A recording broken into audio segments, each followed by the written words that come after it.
Delivery થઈ ગયા પછી દરેક સ્ત્રીનો કોમન ક્વેશ્ચન હોય છે કે સર અમને પીરિયડ્સ ક્યારથી શરૂ થશે, એટલે કે પીરિયડ્સ એટલે માસિક ધર્મ મને ક્યારથી શરૂ થશે. તો એ દરેક સ્ત્રીને અલગ અલગ હોય છે.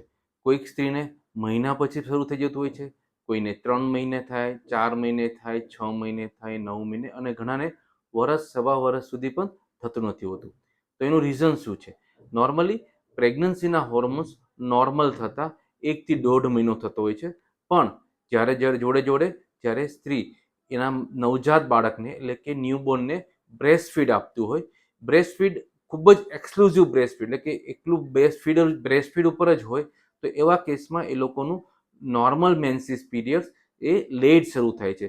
એ મે બી 6 મહિને શરૂ થાય, 9 મહિને શરૂ થાય કે વર્ષે પણ શરૂ થાય. તો એમાં સાચવવાનું શું હોય છે? આઈડિયલી ભગવાને એક નેચરલ કોન્ટ્રાસેપ્શન આપ્યું છે કે એવા કેસમાં તમારે કોન્ટ્રાસેપ્શન યુઝ ના કરો તો પ્રેગ્નન્સી ના રહે.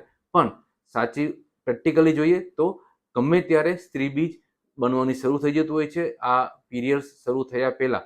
તો એ ટાઈમમાં કોન્ટ્રાસેપ્શન તો યુઝ કરવું જ જોઈએ જો શારીરિક સંબંધ રાખવામાં આવે તો. સો માટે દરેક સ્ત્રીને ડિલિવરી પછી માસિક ધર્મ એટલે કે પીરિયડ્સ મહિને શરૂ થાય, 3 મહિને થાય, 6 મહિને થાય, વર્ષે, એવું ડિપેન્ડ અલગ અલગ હોર્મોન્સના લેવલ ઉપર હોય છે. Thank you.